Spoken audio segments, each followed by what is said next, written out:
Assalamualaikum warahmatullahi wabarakatuh. Perkenalkan, nama saya Atika dengan NIM 101230079 dari Prodi Hukum Keluarga Islam Fakultas Syariah UIN Sultan Taha Saifuddin Jambi.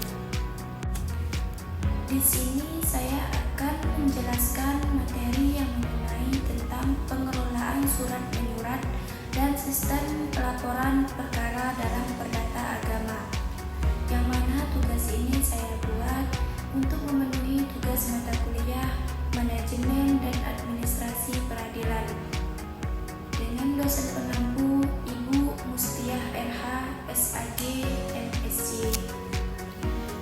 Baiklah, sebelum kita memasuki materi tersebut, kita akan menjelaskan apa itu pengertian dari surat menyurat.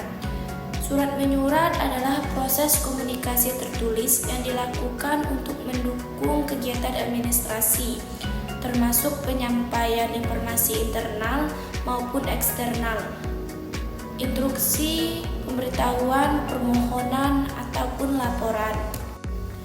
Dan yang kedua, kita akan mengetahui apa itu sistem pelaporan perkara.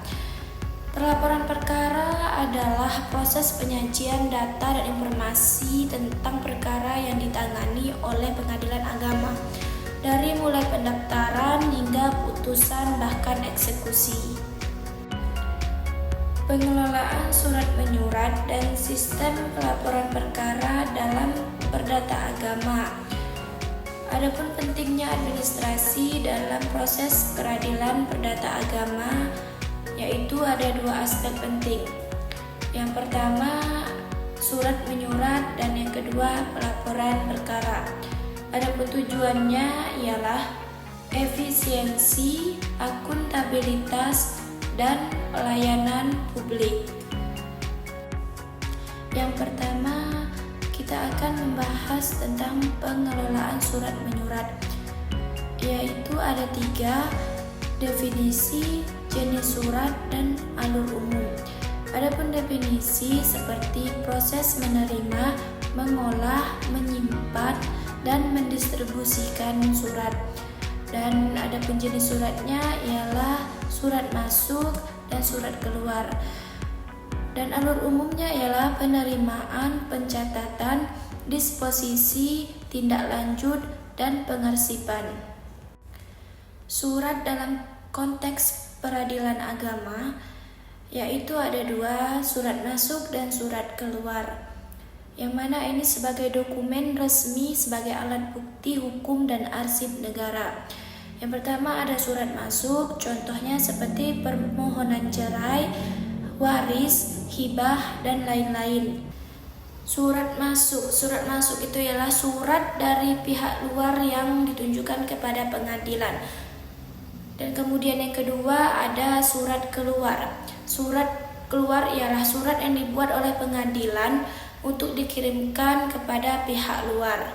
Contoh, panggilan, pemberitahuan putusan, dan laporan ke Mahkamah Agung. Dan yang terakhir ada digitalisasi surat menyurat, yang mana penggunaan SIPP atau Sistem Informasi Penelusuran Perkara, dan kemudian aplikasi e-court, e-filing, dan e-summons. Adapun manfaatnya ialah sebagai kecepatan, keamanan, dan efisiensi. Lalu kemudian yang kedua, kita akan membahas tentang sistem pelaporan perkara, yang mana pelaporan internal dan eksternal perkara. Tools yang digunakan ialah SIPP atau Sistem Informasi Penelusuran Perkara, dan SICAP, Komdanas, atau aplikasi Badilag lainnya. Dan adapun isi laporan itu ialah jumlah perkara masuk, putus, sisa perkara, dan waktu penyelesaiannya perkara tersebut.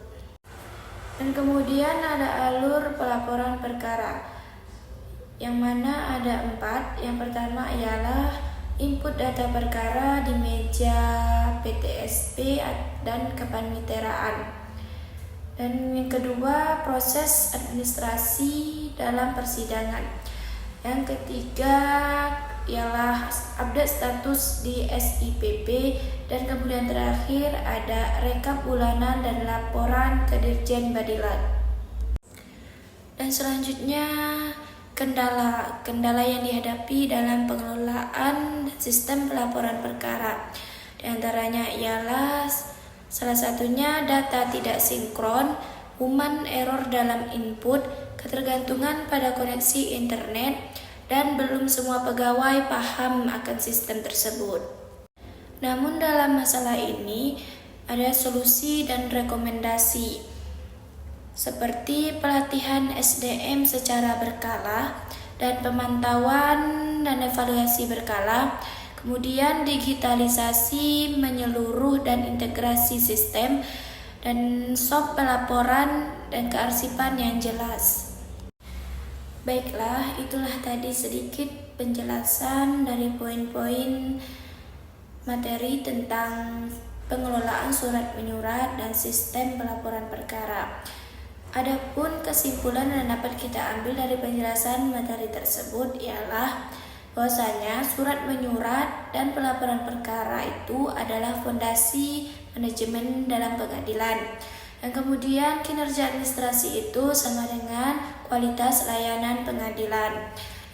Dan digitalisasi dan peningkatan kompetensi SDM itu adalah kunci.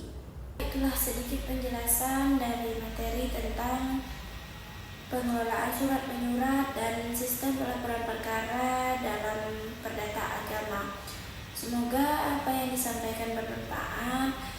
Lebih dan kurangnya saya mohon maaf dan saya akhiri. Wassalamualaikum warahmatullahi wabarakatuh.